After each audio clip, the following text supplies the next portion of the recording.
Assalamualaikum warahmatullahi wabarakatuh. Yang terhormat Bapak Dr. Wilmy Eka Putra selaku dosen pengampu mata kuliah akuntansi syariah. Di sini saya Andini Destri Aulia dengan NIM C1F021099 akan mempresentasikan materi mengenai akad lainnya. Baiklah, langsung saja. Yang pertama, pengertian akad syarf, yaitu menurut bahasa, penambahan, penukaran, penghindaran, atau transaksi jual-beli. Menurut terminologi, transaksi jual-beli sesuatu valuta dengan valuta lainnya. Transaksi jual-beli atau pertukaran mata uang dapat dilakukan baik dengan mata uang yang sejenis maupun tidak sejenis.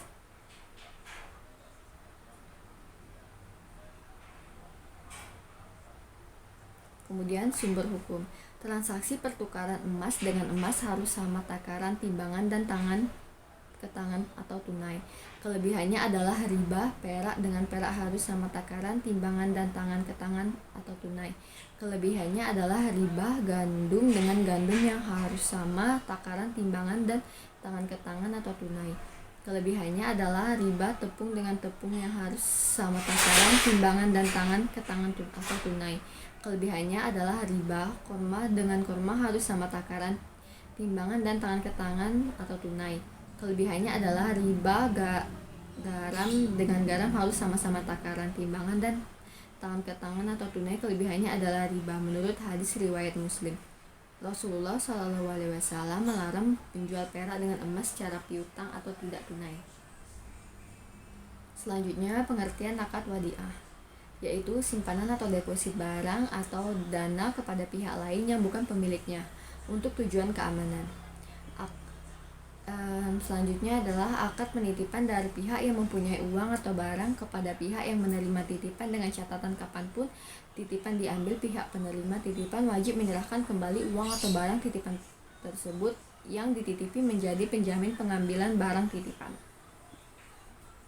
Jenis wadiah. Wadiah al-amanah yaitu wadiah di mana uang atau barang yang dititipkan hanya boleh disimpan dan tidak boleh disalahgunakan. Si penerima titipan tidak bertanggung jawab atas kehilangan dan kerusakan yang terjadi pada barang titipan selama hal ini bukan akibat dari kelalaian atau kecerobohan penerima titipan dalam memelihara titipan tersebut.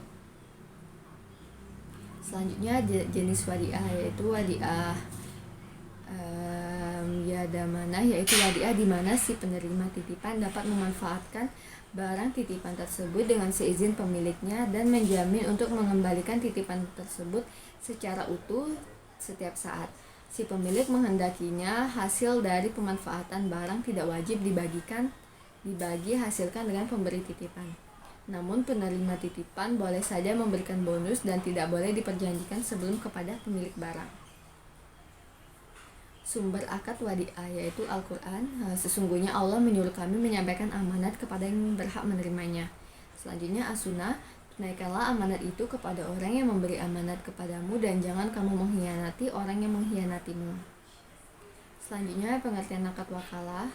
Menurut bahasa at-tahwid, penyerahan atau pendelegasian atau pemberian mandat, akad melimpah kekuasaan oleh suatu pihak kepada pihak lainnya dalam hal yang boleh diwakilkan.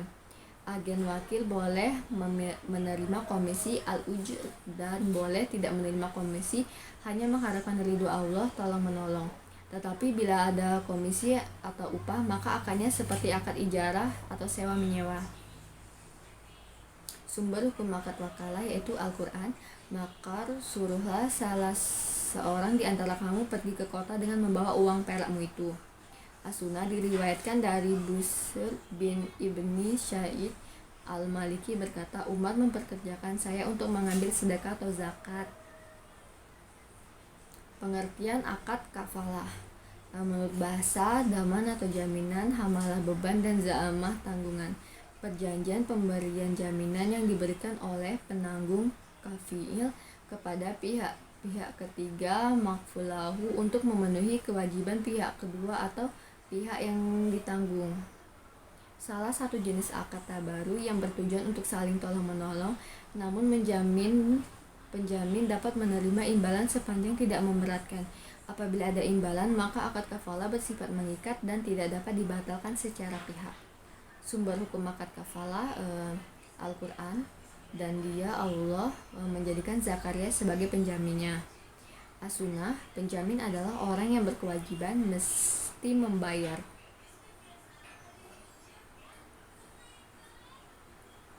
Selanjutnya, pengertian alfat qardul hasan. Qardul hasan adalah pinjaman tanpa dikenakan biaya atau hanya wajib membayar sebesar pokok utangnya. Pinjaman uang seperti inilah yang sesuai dengan ketentuan syariah, tidak ada riba. Bertujuan untuk diberikan pada orang membutuhkan atau tidak memiliki kemampuan finansial, untuk tujuan sosial atau untuk kemanusiaan. Sumber hukum akad qardul hasan yaitu Al-Quran, dan jika ia orang yang berhutang itu dalam kesulitan, berilah tangguh sampai ia berkelapangan dan menyedekahkan sebagian atau semua utang itu lebih baik bagimu jika kamu mengetahui. As-sunnah, orang yang melepaskan seorang muslim dari kesulitannya di dunia, Allah akan melepaskan kesulitannya di hari kiamat, dan Allah senantiasa menolong hambanya selama ia suka menolong saudaranya. Selanjutnya ada pengertian akad hiwalah, yaitu akad pengalihan utang dari satu pihak yang berutang kepada pihak lain yang wajib menanggung atau membayar utangnya. Akad pengalihan piutang dari satu pihak yang berpiutang kepada pihak lain yang berkewajiban menagih piutangnya. Jenis akad hiwalah. Hiwalah al-haq atau pemindahan hak atau anjak piutang adalah hiwalah yang merupakan hak untuk menagih piutang. Hiwalah ad-dain atau pemindahan hutang adalah hiwalah di mana yang dipindahkan adalah kewajiban membayar hutang. Sumber hukum yaitu menunda pembayaran bagi orang yang mampu adalah kezaliman, dan jika salah seorang kamu dialihkan atau dihiwalahkan kepada orang yang kaya yang mampu, maka turutlah menerima pengalihan tersebut, menurut hadis riwayat Bukhari, Muslim. Selanjutnya ada akad-ran. Akad-ran adalah perjanjian pinjaman dengan jaminan atau dengan melakukan penahanan harta si milik pinjaman sebagai jaminan atas pinjaman yang diterimanya. Barang gadaian baru dapat diserahkan kembali kepada pihak yang berutang apabila utangnya sudah lunas. Kemudian karakteristik akad-ran yaitu bertujuan agar pemberi pinjaman lebih mempercayai pihak yang berutang. Besarnya biaya ini tidak boleh ditentukan berdasarkan jumlah pinjaman. Sumber hukumnya yaitu Al-Quran. Jika kamu dalam perjalanan sedang kamu tidak memperoleh seorang penulis, maka hendaklah ada barang tanggungan yang dipegang oleh yang berpiutang. As-sunnah, dari Aisyah radhiyallahu anhu bahwa Rasulullah pernah membeli makanan dengan berutang dari seorang Yahudi, dan Nabi menggadaikan sebuah baju besi kepadanya. Menurut hadis riwayat Bukhari, Nasa, dan Ibnu Majah. Baiklah, sekian penyampaian materi dari saya mengenai akad lainnya. Mohon maaf jika ada kurang dan banyak salah katanya. Saya akhiri. Wassalamualaikum warahmatullahi wabarakatuh.